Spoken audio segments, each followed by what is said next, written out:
Have you ever wondered how to maintain faith when life doesn't make sense? Picture this. In the ancient kingdom of Babylon, there lived three young men named Shadrach, Meshach, and Abednego. These men were devout followers of God, their faith as steadfast as the earth beneath their feet. But their faith was put to the ultimate test when the king erected a golden statue and decreed that everyone should bow to it. Shadrach, Meshach, and Abednego were faced with a choice that seemed impossible. They could bow to the statue and betray their faith, or they could stand firm in their beliefs and face the wrath of the king. For these three men, the choice was clear. They would not bow, they would not waver, they would not forsake their faith even in the face of death. Their refusal to bow to the statue incurred the king's fury. As punishment, they were thrown into a fiery furnace, so hot that it killed the soldiers who cast them in. Yet even as they stood in the heart of the flames, their faith did not falter. They believed that their God would deliver them, and they were not disappointed. As the king looked into the furnace, he saw not three but four figures walking in the midst of the fire, untouched by the flames. The fourth figure was like a son of the gods. Shadrach, Meshach, and Abednego emerged from the furnace unscathed, not a hair singed, their clothes unsullied by the fire. They had faced the flames and emerged victorious, their faith stronger than ever. Their story is a powerful testament to the strength of faith. It teaches us that even when faced with the fiercest trials, we must hold fast to our beliefs. Our faith may be tested, but it will not be broken. And in our darkest moments, we are not alone. God is with us, walking in the fire, shielding us from the flames.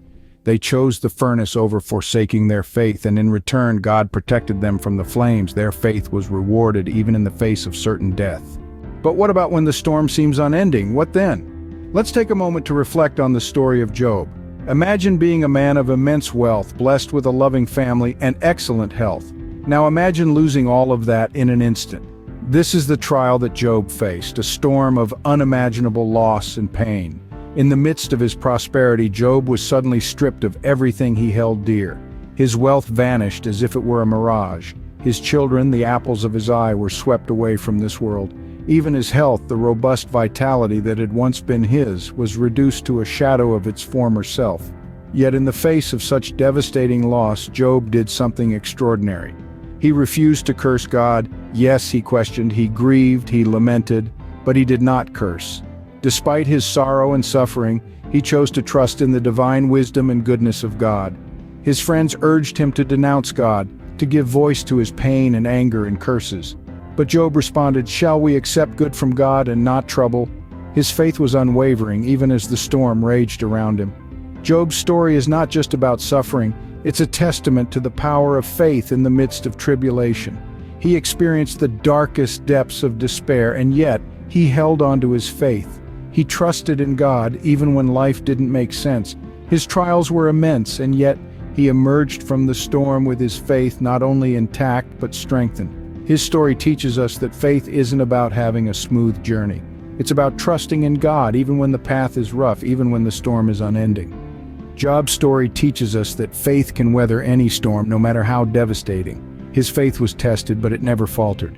So when you find yourself in the midst of your own storm, remember Job.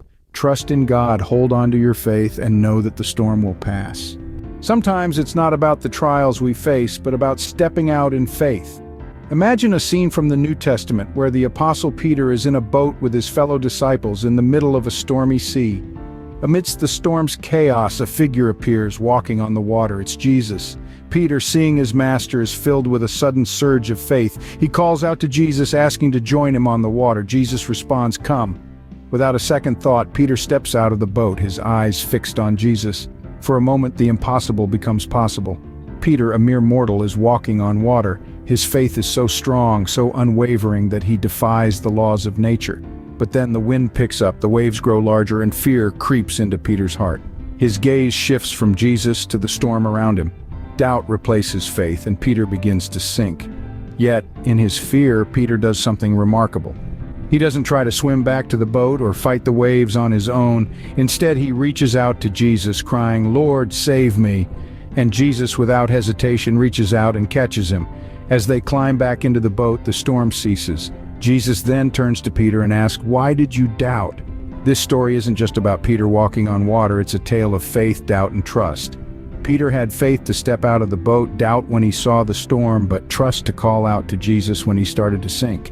In our lives, we often find ourselves in Peter's shoes. We step out in faith, only to be met by storms of doubt. But like Peter, we must remember to reach out to God in faith, even when we start to sink. Peter's walk on the water reminds us that faith is about trust, even when we can't see the path ahead. So what do these stories teach us about faith during difficult times? Just as Shadrach, Meshach, and Abednego stood firm in the fiery furnace, their faith unwavering, we too are called to hold fast to our faith when we are in the heat of life's most challenging moments. They didn't know if they would survive, but they trusted God regardless of the outcome. And then there's Job, a man who, despite losing everything, never ceased to have faith in God. His story reminds us that faith is enduring, even in the face of unimaginable loss and pain. Finally, we look to Peter, who stepped out onto the water in faith. He teaches us that faith is about taking risks, stepping into the unknown, and trusting that God will hold us up. Faith, therefore, isn't about understanding everything. It's about trusting God even when life doesn't make sense. In the face of adversity, faith is our shield, our comfort, and our guide. It's trusting God even when life doesn't make sense.